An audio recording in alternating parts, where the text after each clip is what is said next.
Assalamualaikum warahmatullahi wabarakatuh.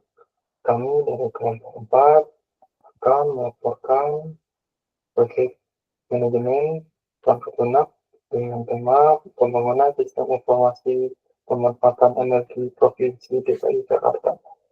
Dengan saya sendiri, Raka Mardika, lalu ada rekan saya Rega Mardiansyah, lalu ada Nidal Abdillah, Evan Aprilio Pursiano, dan Hamzah Zulkifli. Oke.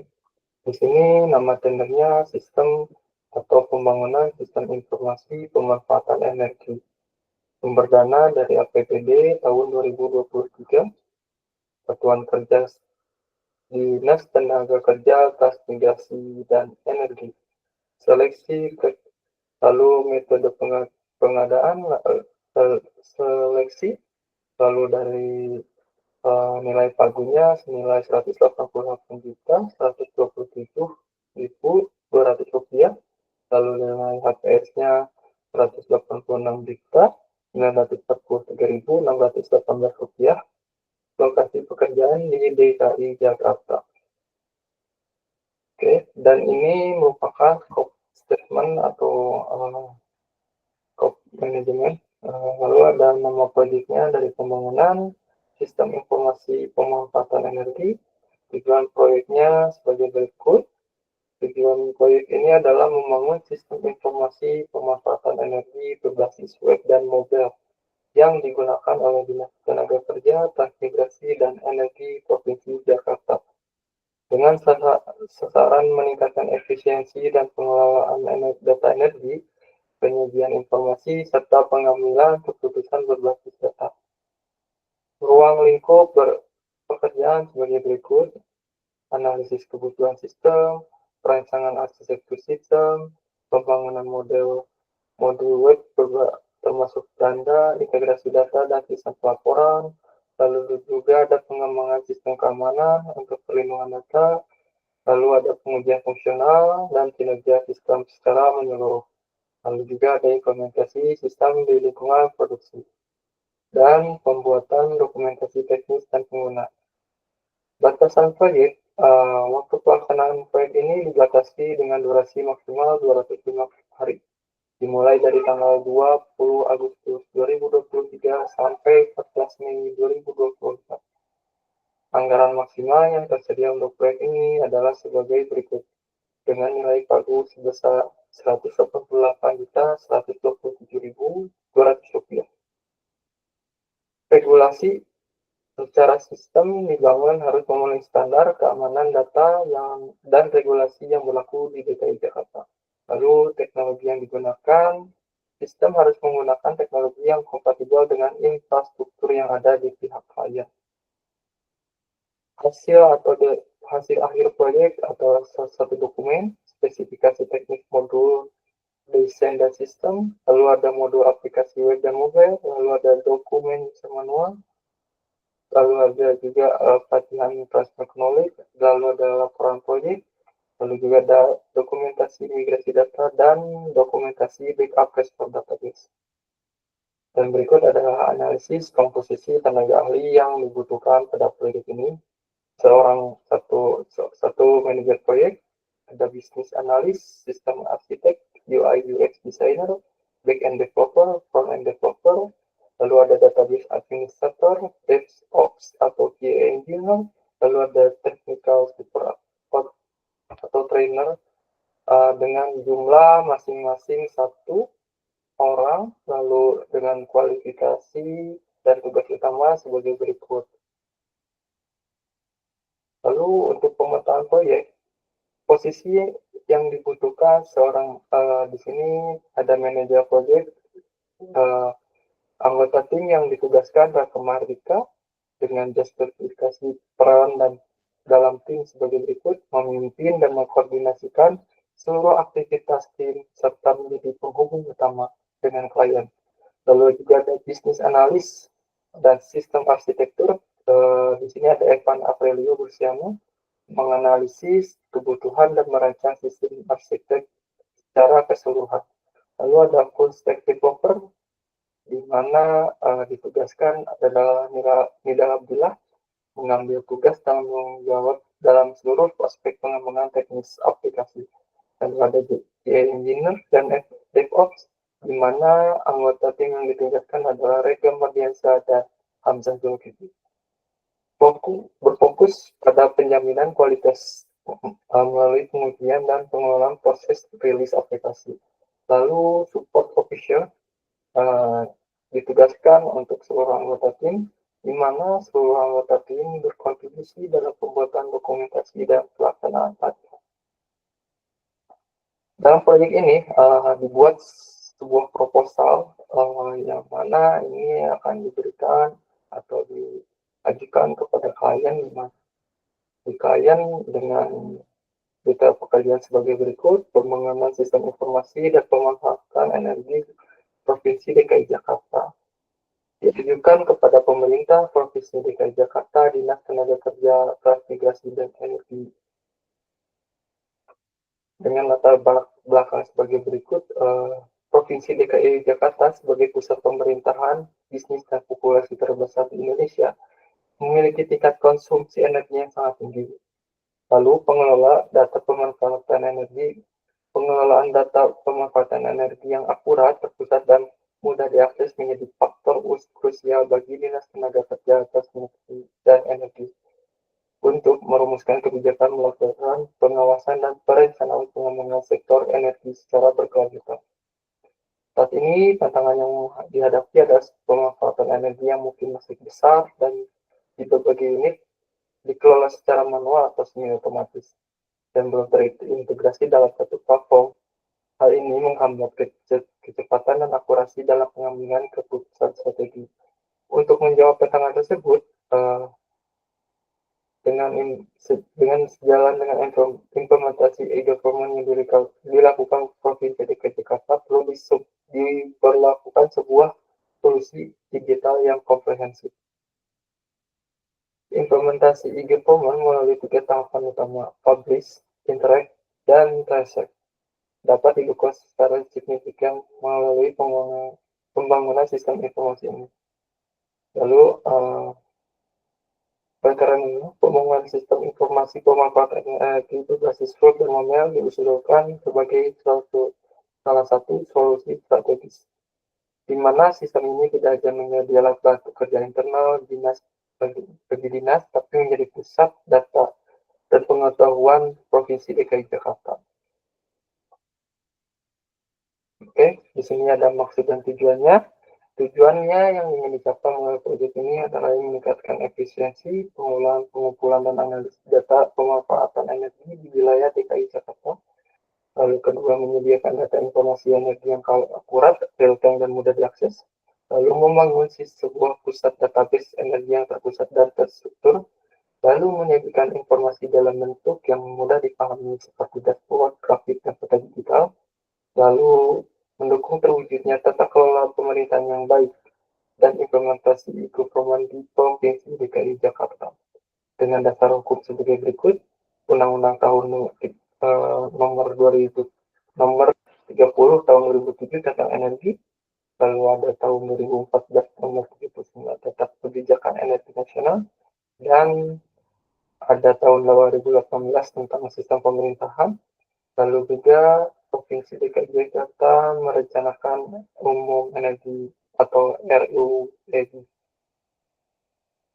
Oke, deskripsi singkat konteks aplikasi sebagai berikut: sistem informasi pemanfaatan sebuah platform berbasis web dan mobile dirancang untuk solusi integrasi menjawab kebutuhan dinas.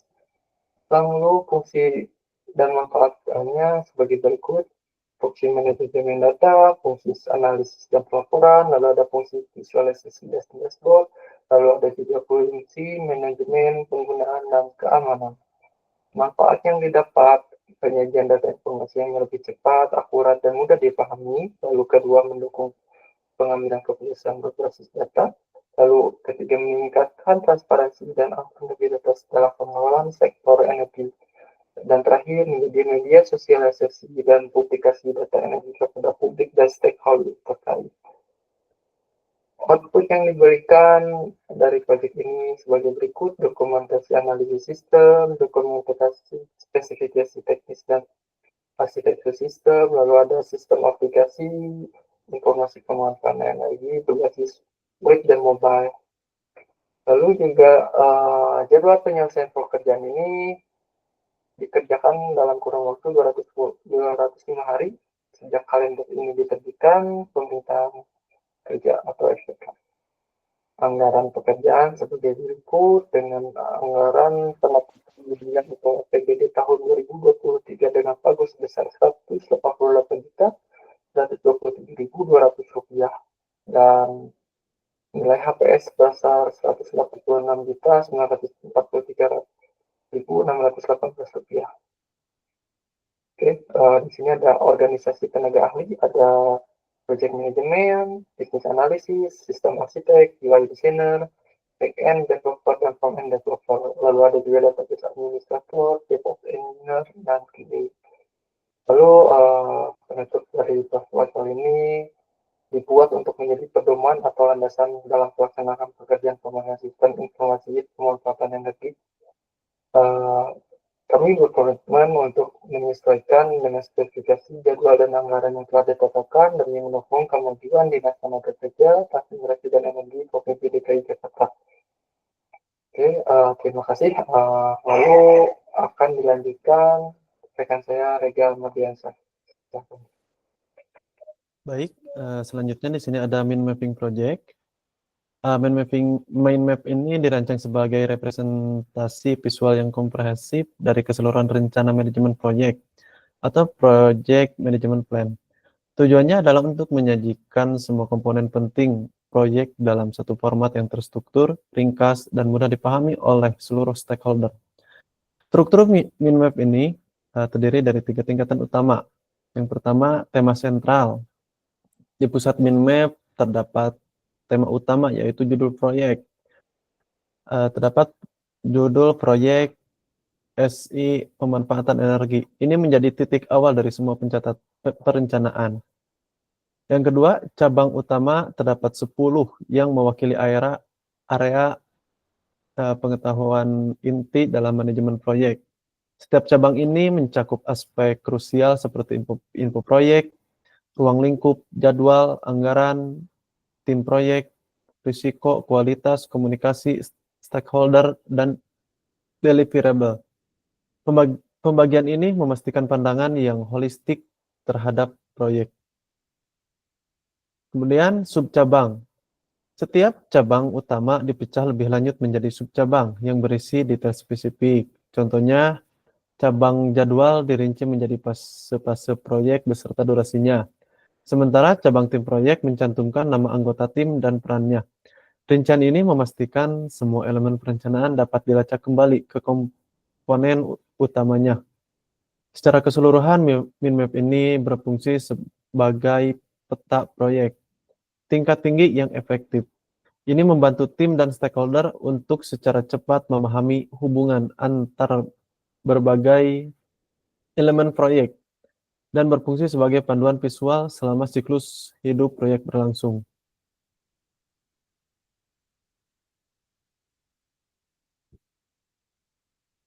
Kemudian ada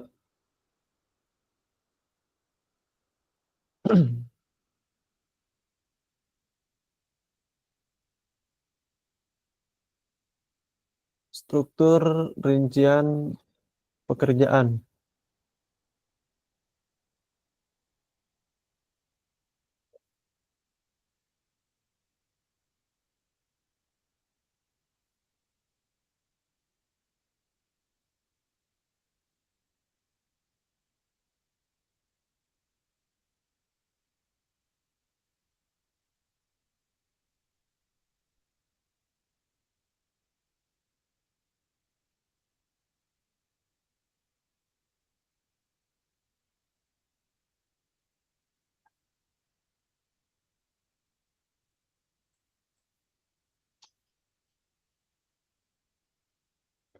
Nama proyek, pembangunan sistem informasi pemanfaatan energi, manajer proyek, Raka Mahardika, bidang teknologi informasi.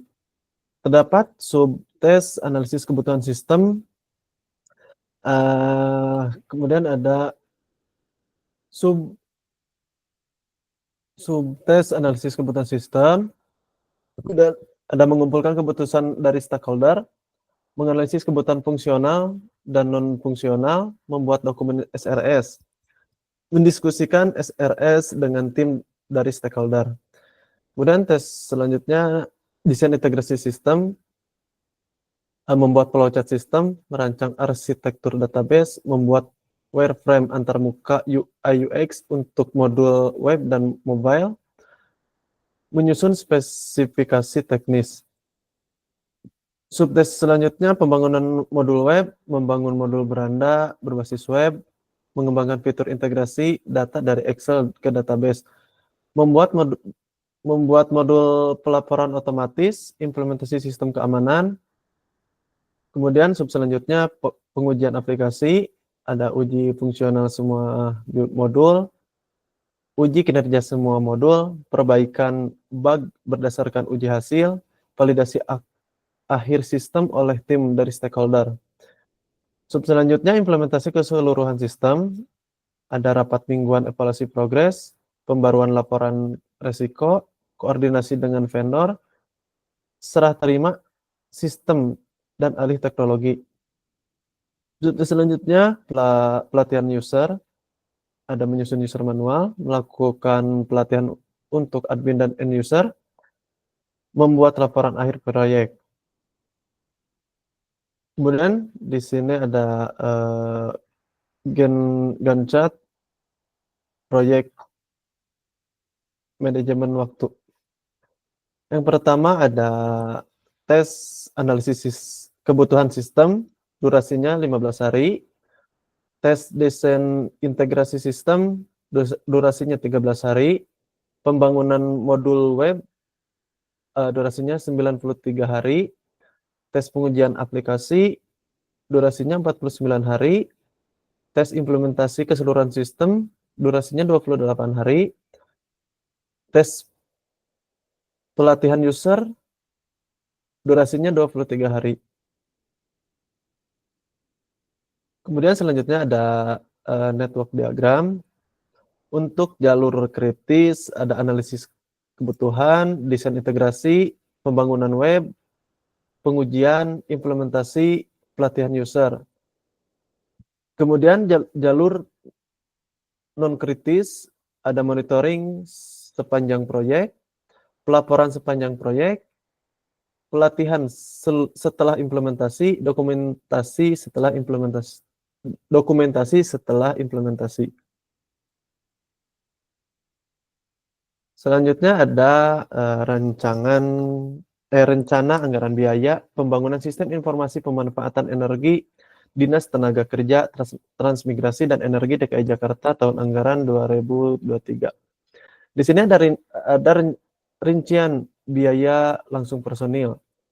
Tim leader satuan 1 orang, durasi 9 bulan, harga satuan 6 juta hingga jumlah harga 54 juta rupiah. Ada juga UI UX designer satuan 1 orang, durasi 3 bulan, harga satuan 5 juta hingga jumlah harga 15 juta. Senior programmer satuan 1 juta, durasi 3 bulan, harga satuan 5 juta, jumlah harga 15 juta. QA tester satuan 1 orang, durasi 2 bulan, harga satuan 4 juta, jumlah harga 8.800.000. Ada sistem implementasi 1 orang, durasi 1 bulan, harga satuan 4.300.000, 4.500.000, jumlah harga jadi 4.500.000. Kemudian ada tenaga administrasi 1 orang, durasi 9 bulan, harga satuan 2.500.000, jumlah harga 22.500.000 rupiah, sehingga jumlah biaya personil 119.800.000. Ada juga rincian biaya langsung non personil, ada biaya implementasi termasuk instalasi, pelatihan dan maintenance. Satuannya 1, harga satuan 8 juta, total harga 8 juta. Untuk biaya pelaporan dokumentasi ada biaya pelaporan pendahuluan 5 buku, harga satuan 60.000, volume 5, total harga Rp300.000. Ada biaya pelaporan akhir 10 buku, volume 10, harga satuan 85.000, total harga 850.000. Kemudian CD aplikasi atau installer 5 keping, volume 5, harga satuan 35.000, total harga 175.000. Ada CD dokumentasi pelaporan 5 keping, harga satuan 35.000, total harga 175.000. Ada juga biaya server dan instaltor 1 paket. Harga satuan 12 juta rupiah, total harga 12 juta. Ada biaya rapat koordinasi 18 kali, harga satuan 750.000, total harga 13.500.000 rupiah. Selanjutnya biaya transportasi 9 bulan. Harga satuan 1.500.000, total harga 13.500.000 rupiah. Sehingga jumlah biaya non personil 40.500.000 rupiah. Kemudian jumlah biaya langsung personil dan biaya langsung non personil adalah 168.300.000 rupiah, PPN 10%, 16.830.000 rupiah, jumlah total sehingga jumlah total 185.135.130.000 rupiah. Baik, selanjutnya akan dilanjutkan oleh Saudara Eva.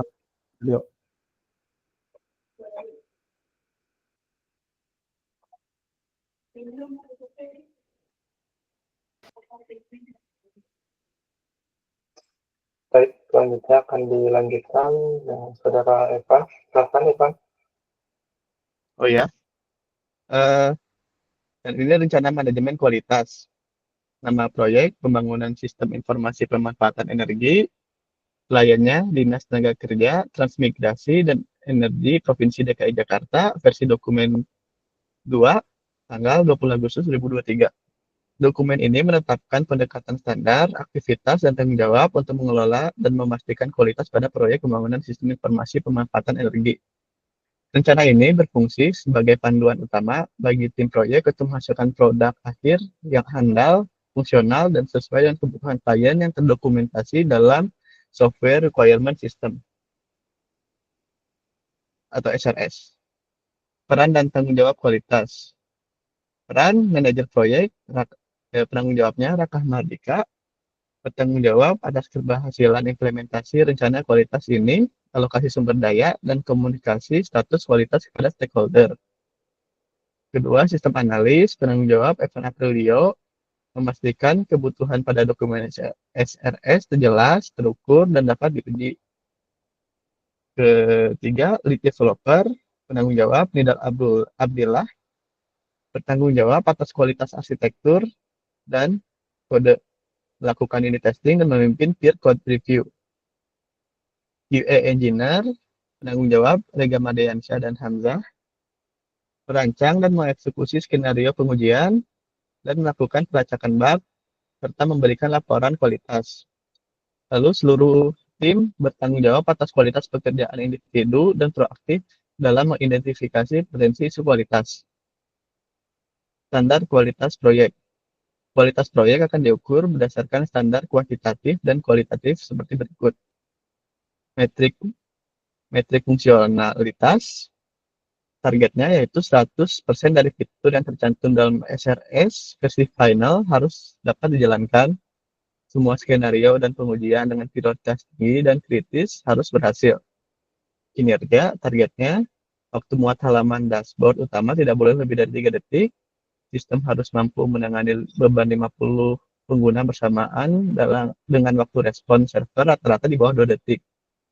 Kegunaan, targetnya, pada sesi UAT, pengguna yang telah dilatih harus dapat menyelesaikan 3 tugas utama dengan tingkat keberhasilan minimal 90% tanpa bantuan lebih dari 1 kali per tugas.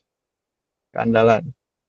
Target sistem tidak boleh mengalami error kategori kritis yang menyebabkan sistem berhenti berfungsi atau kehilangan data selama 1 minggu periode user acceptance test. Keamanan, targetnya sistem harus terlindungi dari kerentanan keamanan dasar OWASP Top 10, terutama SQL injection dan cross-site scripting. Keempat, kompatibilitas. Targetnya aplikasi web harus berfungsi penuh dan tampil dengan benar pada versi terbaru browser Google Chrome, Mozilla Firefox, dan Microsoft Edge. Standar kualitas proses. Area prosesnya, manajemen versi, standar yang digunakan, tim akan menggunakan model Git flow, dan setiap commit ke repository harus menyertakan pesan yang jelas dan menuju pada nomor tugas atau isu yang relevan. Standar code, standarnya, tim akan mengikuti standar penulisan kode PSR12 untuk menjaga konsistensi, keterbacaan, dan kemudahan pemeliharaan kode. Manajemen isu bug, setiap bug wajib dicatat dalam isu tracker dengan detail lengkap. Aktivitas penjamin kualitas. Aktivitas review dokumen SRS, deskripsinya sesi review formal antara sistem analis dan klien untuk menyetujui dokumen SRS, penanggung jawabnya sistem analis dan waktu pelaksanaannya sebelum fase pembangunan. Review desain UI atau UX, sesi walkthrough desain antarmuka bersama tim dan klien untuk memastikan alur kerja intuitif. Tanggung jawab sistem analis dan dilaksanakan sebelum fase pembangunan. Peer code review, setiap merge request direview oleh developer lain untuk memeriksa logika dan kepatuhan pada standar. Tanggung jawabnya lead developer, pelaksananya selama fase pembangunan. Aktivitas pengendalian kualitas atau quality control, jenis pengujian, unit testing, pengujian pada level fungsi atau komponen kecil kode untuk memastikan setiap bagian bekerja. Tanggung jawab lead developer, tahapan proyek selama fase pembangunan. Integration testing, pengujian interaksi antar modul yang telah digabungkan untuk memastikan aliran data benar. Tanggung jawab lead developer dan QA engineer, tahap dilaksanakan setelah modul utama selesai. Sistem testing, pengujian menyeluruh terhadap sistem yang sudah terintegrasi penuh terhadap dokumen SRS. Tanggung jawab QA engineer selama fase pengujian. User acceptance test, yaitu pengujian akhir oleh perwakilan klien untuk memastikan sistem sesuai kebutuhan bisnis. Tanggung jawab manajer proyek dan klien dan dilakukan sebelum implementasi. Tools dan perangkat lunak yang digunakan. Untuk manajemen proyek dan isu, tools yang digunakan adalah Trello atau Jira. Untuk version control, tools yang digunakan adalah Git dan GitHub. Untuk pengujian API, yang digunakan adalah Postman. Dan untuk pengujian kinerja, yang digunakan adalah Apache JMeter. Dan untuk dokumentasi dan kolaborasi, yang digunakan adalah Google Workspace atau Microsoft 365. Rencana manajemen risiko. Dokumen ini menetapkan kerangka metodologi dan prosedur untuk mengidentifikasi, menganalisis, dan memonitor risiko pada proyek penggunaan sistem informasi pemanfaatan energi. Tujuannya adalah untuk meningkatkan kemungkinan keberhasilan proyek dengan cara proaktif dan meminimalkan ancaman dan memaksimalkan peluang. Identifikasi risiko yang akan diidentifikasi secara berkelanjutan melalui brainstorming, analisis dokumen, dan listen learn. Analisis risiko kualitatif, setiap risiko yang teridentifikasi akan dinilai berdasarkan kemungkinan dan terjadinya dampak yang ditimbulkan jika terjadi. Ada 3 skala kemungkinan, yaitu skala tinggi, sedang, dan rendah. Tinggi sangat mungkin terjadi, kemungkinannya lebih dari 70%, skornya 3. Sedang cukup mungkin terjadi, kemungkinannya 30% sampai 70% terjadi, skornya 2. Rendah, kecil kemungkinan terjadi, kemungkinannya 30% kemungkinan, skornya 1. Dan skala dampak juga dibagi 3, yaitu tinggi, sedang, dan rendah. tinggi menyebabkan penundaan jadwal 15%, kenaikan biaya 10%, atau kegagalan fungsi utama, skornya 3. Sedang menyebabkan penundaan jadwal 5-15%, kenaikan biaya 5-10%, atau penurunan kualitas yang signifikan, skornya 2. Rendah menyebabkan gangguan kecil yang mudah diatasi tanpa dampak signifikan pada jadwal dan biaya, skornya 1. Matriks risiko. Level risiko ditentukan dengan mengalihkan skor kemungkinan dan dampak. Hasilnya akan ditetapkan ke dalam kategori rendah, sedang, tinggi, atau kritis. Kemungkinan dampak tinggi, rendah, dan ini adalah matriksnya. Strategi respon risiko yaitu mitigasi, yaitu mengambil tindakan untuk mengurangi kemungkinan atau dampak risiko. Penerimaan, menerima risiko dan tidak mengambil tindakan, biasanya untuk risiko level rendah. Pengalihan, mengalihkan dampak risiko ke pihak ketiga. Dan penghindaran, untuk mengubah rencana proyek untuk menghilangkan risiko sepenuhnya. Peran dan tanggung jawab, manajer proyek rekan Merdeka bertanggung jawab penuh atas manajemen risiko, pemilihan risk register, dan memastikan strategi respons dijalankan. Anggota tim bertanggung jawab untuk mengidentifikasi dan melaporkan risiko baru kepada manajer proyek. Selanjutnya akan dilanjutkan oleh rekan saya, Hamzah.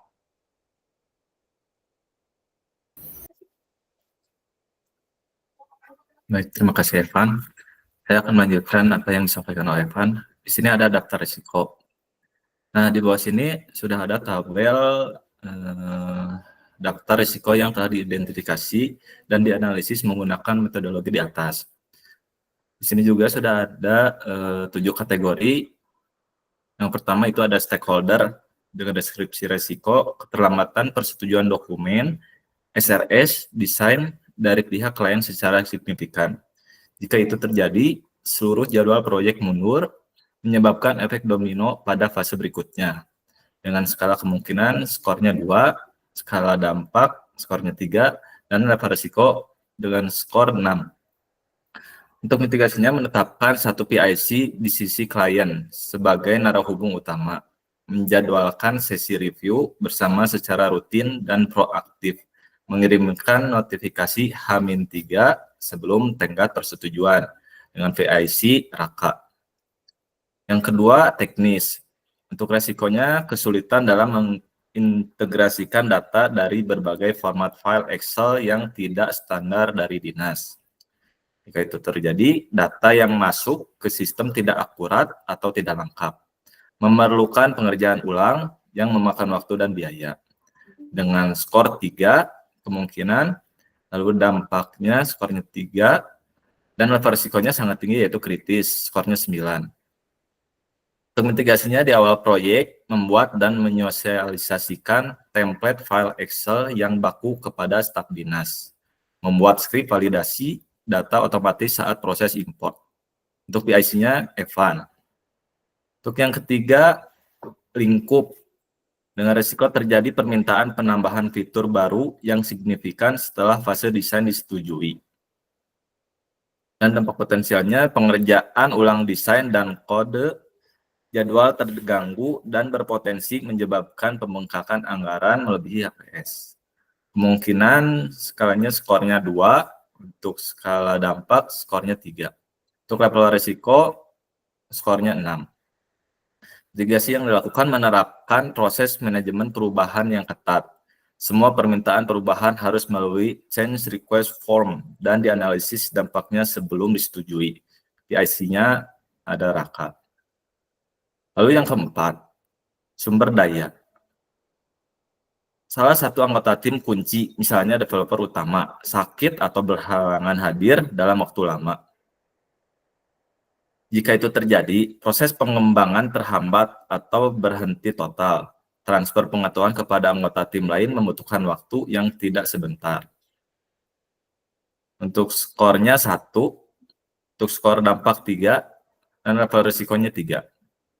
Mitigasi yang dilakukan menerapkan praktik peer code review dan dokumentasi kode yang baik agar alur logika mudah dipahami dan bisa diambil alih oleh anggota lain jika diperlukan. PIC-nya Raka. Yang kelima, kategori teknis. Resikonya server yang disediakan oleh pihak klien tidak stabil atau tidak sesuai dengan spesifikasi yang dibutuhkan saat UAT. Jika terjadi gagal melakukan demonstrasi produk, penundaan jadwal implementasi, dan mengurangi kepercayaan klien terhadap hasil kerja.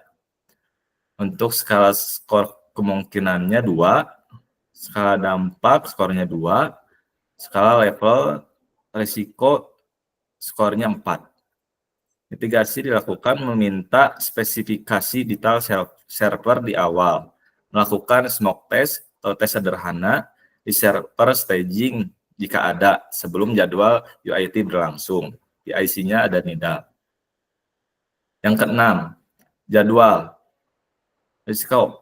Waktu yang dialokasikan untuk sesi pelatihan pengguna akhir tidak mencukupi sehingga adopsi sistem rendah. Dampak potensialnya pengguna merasa kebingungan, sistem tidak terpakai secara maksimal, dan tim proyek akan menerima banyak permintaan bantuan setelah proyek selesai. Skala kemungkinannya skornya 3, skala dampak skornya 1, skala level resiko skornya 3. Untuk mitigasinya, selain pelatihan tatap muka, buat video tutorial singkat per fitur dan siapkan dokumen user guide yang interaktif dengan banyak gambar dan contoh. Di IC-nya ada Rega dan Hamzah. Yang terakhir ada anggaran. Resikonya biaya tak terduga muncul. Misalnya kenaikan harga lisensi software, API, atau kebutuhan cloud server yang lebih besar. Jika itu terjadi, anggaran total proyek beresiko melebihi HPS 186,9 juta yang telah ditetapkan secara ketat. Untuk skala kemungkinan skornya 2, skala dampak skornya 2, dan skala level resiko skornya 4. Mitigasi yang dilakukan mengalokasikan dana cadangan sebesar 10% dari total anggaran, melakukan riset harga dari beberapa vendor berbeda sebelum melakukan pembelian. Di IC-nya Raka. Baik, cukup sekian dari saya. Akan dilanjutkan oleh rekan saya Nida. Baik, terima kasih untuk saudara Hamzah. Lanjutannya yaitu ada Communication Management Plan. Tujuannya yaitu untuk memastikan informasi proyek yang tepat sampai kepada orang yang tepat, pada waktu yang tepat, dan melalui media yang tepat. Identifikasi stakeholder dan kebutuhan komunikasi. Stakeholdernya ada tim proyek, yaitu Raka, Evan, Nidal, Rega, dan Hamzah. Perannya sebagai pelaksana proyek. Kebutuhan informasi utamanya ada detail tugas teknis, progres harian, pembaruan jadwal, dan kendala internal. Lalu ada stakeholder untuk klien atau pemilik. Dinas Tenaga Kerja, Transmigrasi, dan Energi. Perannya sebagai penerima manfaat dan pengambil keputusan. Kebutuhannya yaitu ringkasan progres proyek, status pencapaian milestone, laporan anggaran, dan isu-isu yang memerlukan keputusan. Lalu ada strategi dan metode komunikasi.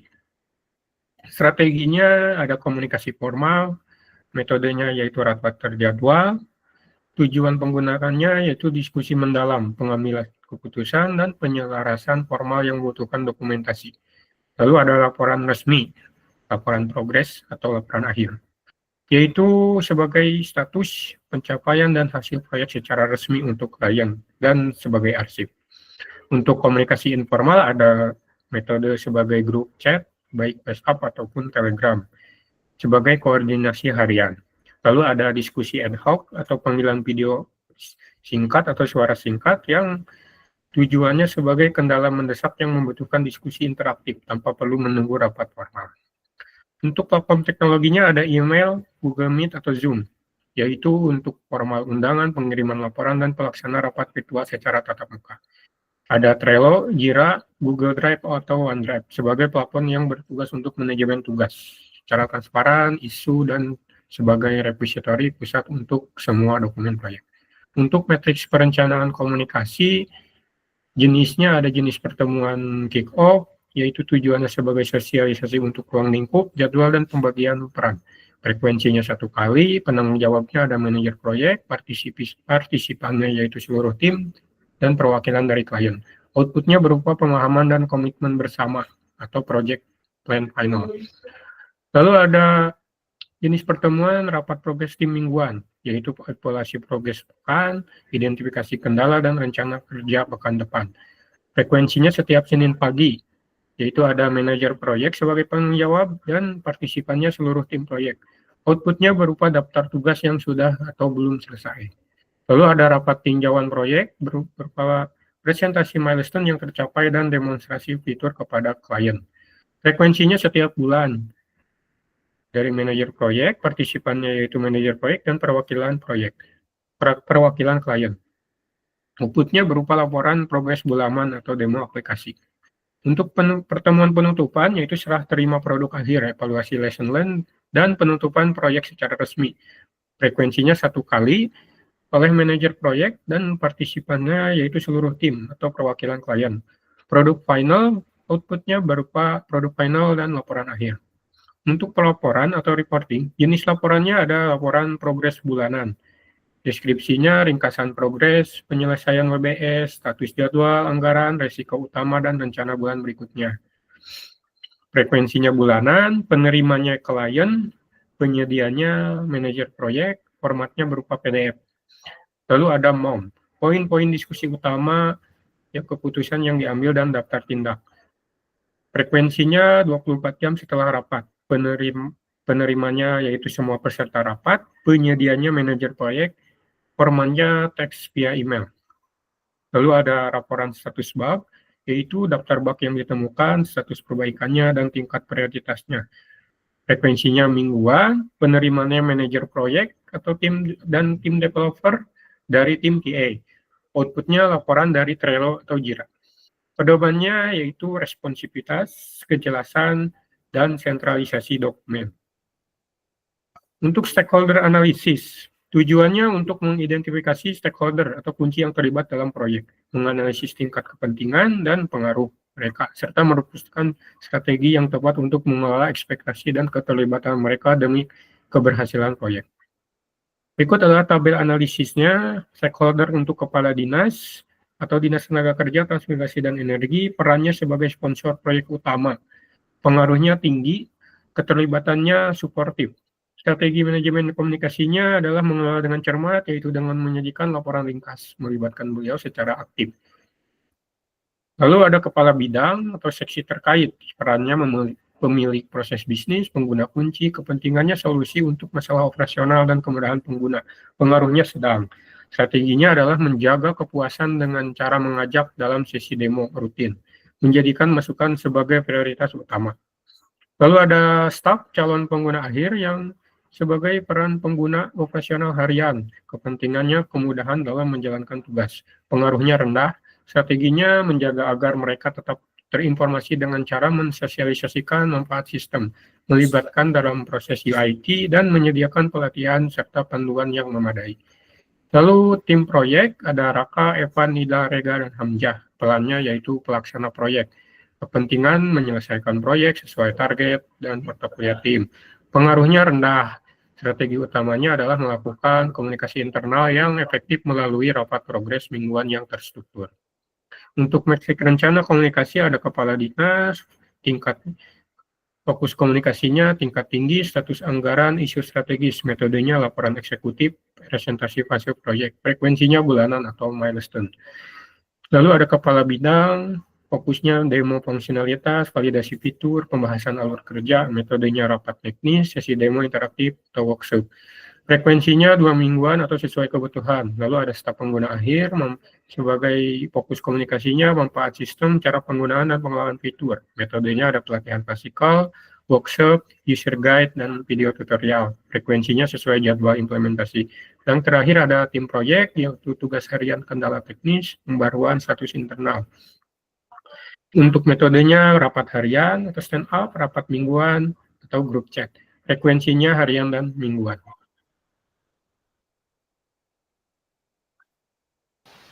Oke, baik. Terima kasih atas penjelasan dan paparannya dari teman-teman. Mungkin akhiri laporan proyek ini. Terima kasih. Assalamualaikum warahmatullahi wabarakatuh. Assalamualaikum. Assalamualaikum.